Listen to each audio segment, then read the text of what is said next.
Le soleil brillait au-dessus de ma case au bord du fleuve Sénégal.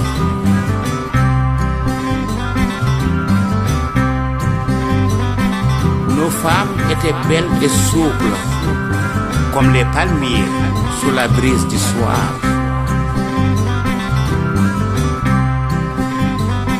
Nos enfants jouaient au bord du fleuve Sénégal.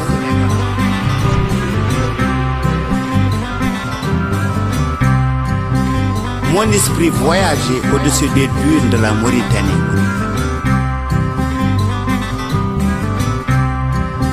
Mon pays, à qui j'ai dit, je garde l'espoir de voir naître